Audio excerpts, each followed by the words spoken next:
নবীজির সম্মান আল্লাহ কখনো খাটো করেন নাই। এটা শুধু দুনিয়ার জীবন না, দুনিয়ার জীবনটা যেমন নবীর জন্য উজ্জ্বল ছিল, সমগ্র ছিল, নবীজির দুনিয়ার জীবনটা যেমন সম্মানের ছিল, ইজ্জতের ছিল, আখিরাতের জীবনের চেয়েও সম্মানের হবে। সুবহানাল্লাহ। এই মহা সত্য কথাটা আল্লাহ এভাবে বলেছেন, ওয়ালাল আখিরাতু খায়রুল লাকা মিনাল উলা। সুবহানাল্লাহ। হাবিব, হে আমার বন্ধু মুহাম্মদ সাল্লাল্লাহু আলাইহি ওয়াসাল্লাম, আপনার দুনিয়ার জীবনের চেয়ে আখিরাতের জীবন আরো উত্তম। সুবহানাল্লাহ। আমি আপনাকে দুনিয়ায় যা দিয়েছি, দুনিয়ায় যে সম্মান দিয়েছি, ইজ্জত দিয়েছি, আখিরাতের জীবনের চেয়েও আপনার জন্য কল্যাণজনক করে রেখেছি। আপনি দুনিয়ায় অনেক কেঁদেছেন, দুনিয়ায় অনেক কষ্ট করেছেন, হাসরের ময়দানে আপনার কষ্ট আমি আল্লাহ সহ্য করে নিব না। দুনিয়ায় আপনি আপনার উম্মতের জন্য কেঁদেছেন, দুনিয়ায় আপনি আপনার উম্মতের জন্য চোখের পানি ছেড়ে ছেড়ে আমি আল্লাহর কাছে রোনাজারি করেছেন।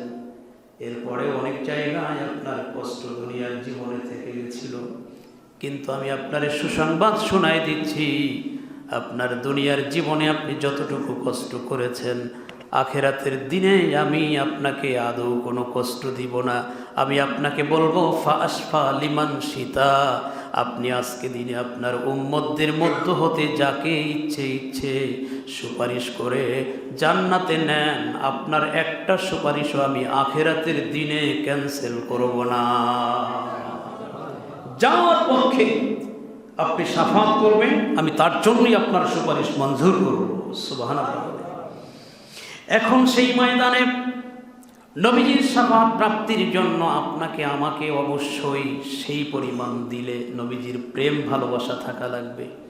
নবীজি যে আপনাকে চিনবেন, আমাকে চিনবেন, চেনার জন্যে অবশ্যই নবীজির প্রেম আর ভালোবাসা দিলের মধ্যে স্থান দিতে হবে। যদি নবীজির প্রেম থাকে, নবীজির প্রতি আপনার সম্পর্ক থাকে, কিয়ামতের ময়দানে নবী আপনাকে চিনবেন, আপনাকে সুপারিশ করবেন। কথা বলেন ঠিক কিনা?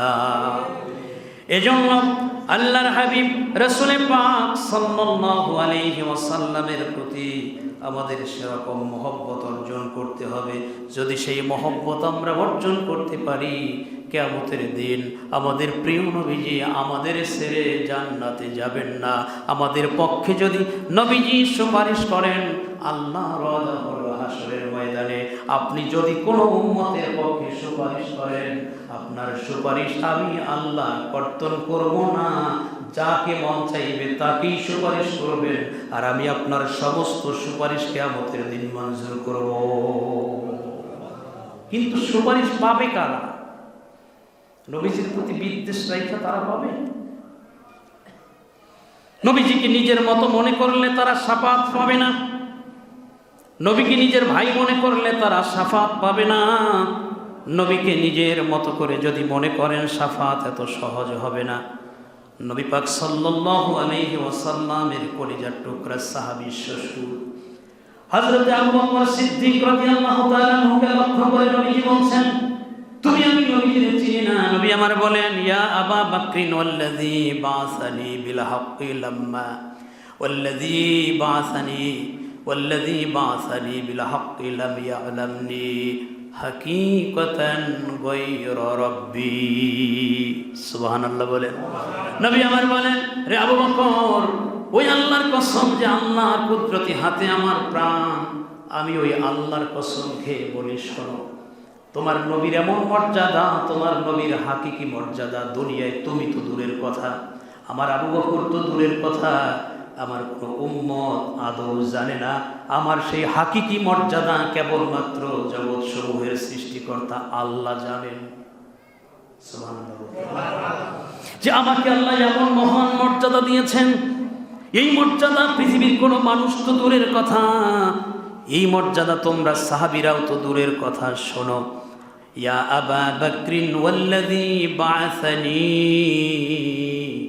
বিল হাক্কি লাম ইয়ালামনি হাকিকাতান গায়রা রাব্বি। আমার হাকিকাতান মর্যাদা আল্লাহ ভিন্ন দুনিয়ার কোনো মানুষ জানে না। এরপরেও মৌলবী তুমি বলো নবী আমার মতো।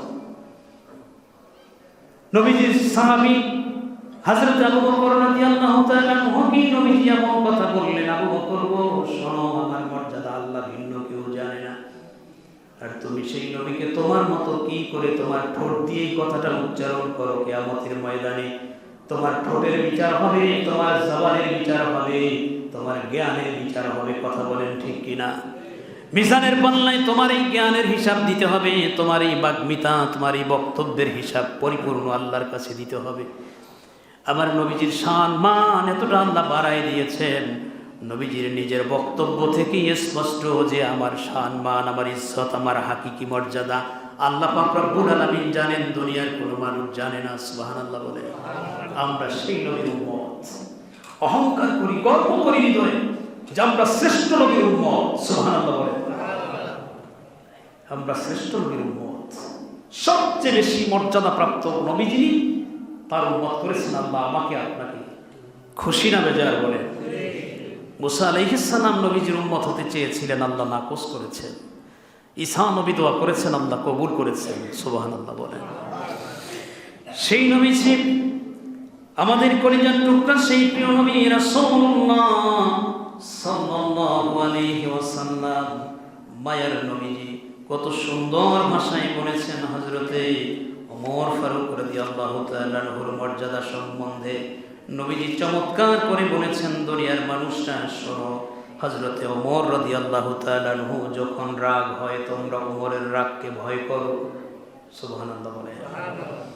সাহাবীদেরকে নবীজি বলে দিয়েছেন, ও আমার সাহাবীরা, ওমরের রাগকে তোমরা ভয় করো, কারণ হলো ওমরের রাগকে আল্লাহ রাব্বুল আলামিন সহ্য করেন না। ওমর যখন কোনো বিষয়ে রাগান্বিত হয়ে যান তখন খোদ আল্লাহ নিজেও ওই ব্যক্তির উপরে রাগান্বিত হয়ে যান। সুবহানাল্লাহ বলে। নবীজি বলছেন, পৃথিবীর পূর্ব নবীদের জামানায় এক একজন মুহাদ্দাস ছিল, অর্থাৎ মুহাদ্দাস হলেন এমন ব্যক্তি যার অনেক কথা আল্লাহ পাক রব্বুল আলামিনের কথার সাথে মিলে যেত। সুবহানাল্লাহ বলে।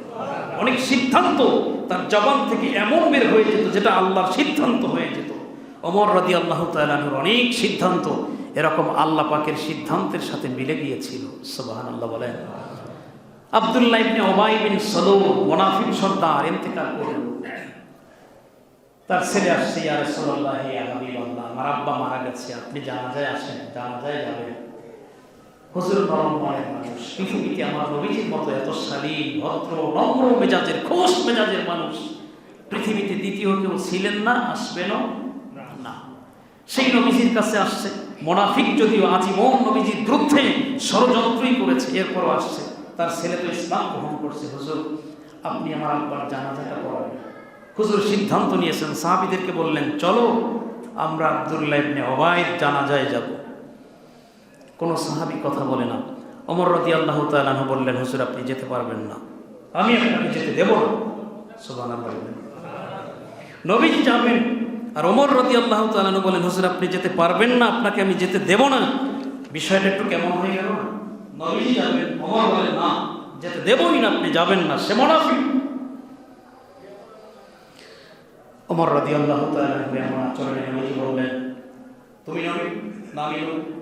বলে, হুজুর আপনিই নবী, কিন্তু মুনাফিকের জানাজায় আপনাকে আমি যেতে দেব না। আজীবন আমাদের বিরুদ্ধাচরণ করেছে, আপনাকে কত কষ্ট দিয়েছে, এই মুনাফিকের জানাজা আপনি করবেন, এটা হতেই পারে না। আল্লাহ পাক রব্বুল আলামিন বলছেন যে তাদের জন্য যদি আপনি 70 বারও দোয়া করেন আমি দোয়া কবুল করব না। কিন্তু নবী আমার বলেন যে শোনো, আল্লাহ তো এই কথা বলেন না যে 71 বার দোয়া করলে দোয়া কবুল করবেন না, তাহলে আমি 71 বার দোয়া করব যাতে আল্লাহ তারে মাফ করে দেয়। সুবহানাল্লাহ। আমরা কেমন নবীর উম্মত!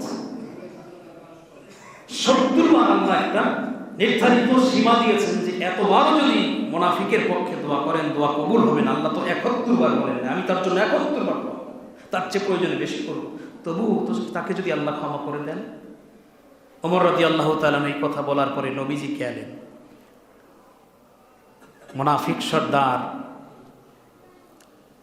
তার জন্য নবীজি জানাজা নামাজে যাবেন। ছেলে বলতেছে, আব্দুল্লাহ হুজুর আপনার একটা জামা মোবারক দেন। আমার আব্বার গায়ের জন্য। হুজুর তাও দিলেন। সুবহানাল্লাহ বলেন। কেমন নবী! আজীবন শত্রু, আজীবনের বিরুদ্ধাচরণকারী। নবীজি তার জানাজা করাতে যাবেন, সিদ্ধান্ত নিলেন জামা গায়ের থেকে দিয়া দিচ্ছেন। ওমর রাদিয়াল্লাহু তাআলা বললেন, হুজুর আমি রাজি না, আপনি যাবেন না। কিন্তু নবী যাচ্ছেন, ওমরও গেলেন। সুবহানাল্লাহ বলেন। জানাজাও পড়ালেন। জানাজা নামাজ শেষ, জিবরিল আমিন এসে হাজির। এসে বললেন, ওয়ালা তুসাল্লি আলা আহাদিম মিনহুম মাতা আবাদা ওয়ালা তাকুম আলা কবরিহি ইন্নাহুম কাফারু বিল্লাহি ওয়া রাসূলিহি ওয়া মাতু ওয়া হুম ফাসিকুন। সুবহানাল্লাহ। হুজুরকে আল্লাহ স্পষ্ট মেসেজ দিলেন, যেটা ওমর জানাজায় যাওয়ার আগে নবীকে বলেছিলেন। সুবহানাল্লাহ বলেন। ওমর বলছেন আগে, জানাজা পড়ানো শেষ, জিবরিল আমিন সামনে হাজির। হুজুর আপনি এরপরে আর কোনো মুনাফিকের জানাজা নামাজ পড়াবেন না।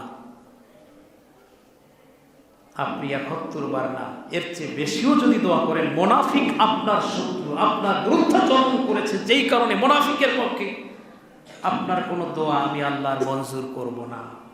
ওদেরকে সিদ্ধান্ত অনুযায়ী জাহান্নামে দিব, এইটাই আল্লাহর সিদ্ধান্ত। তবে আপনি তাদের জন্য আর দোয়া করবেন সিদ্ধান্ত এইটা ওমর রাদিয়াল্লাহু তাআলার সিদ্ধান্ত। আল্লাহ সেই ভাষায় কোরআন নাযিল করেছেন। সুবহানাল্লাহ বলেন। শুধু তাই না, আল্লাহ বলে দিয়েছেন, হাবিব আপনি এর পরে কখনো তাদের কবরের পাশে গিয়েও দাঁড়াবেন না। জানাজা তো পড়বেন না, কবরের পাশে দিয়ে যখন যাবেন একটু দাঁড়াবেন না। ওদের জন্য সমবেদনা প্রকাশ করার আপনার কোনো প্রয়োজন নাই। সুবহানাল্লাহ বলেন। নবীজি এতটা উদার, এতটা মহান চরিত্রের। সুবহানাল্লাহ বলেন। আমরা সেই নবীজির উম্মত। আর সেই নবীজি হযরত ওমর ফারুক রাদিয়াল্লাহু তাআলা আনহু সম্বন্ধে বলেছেন, আনা মাদিনাতুশ শুজাআ ওয়া উমারু বাবুহা। আমি হলাম বীরত্বের শহর, আর ওই শহরের দরজা হযরত ওমর রাদিয়াল্লাহু তাআলা আনহু। সুবহানাল্লাহ বলেন। কঠোর খুব। অথচ আবার নবীজি বলছেন,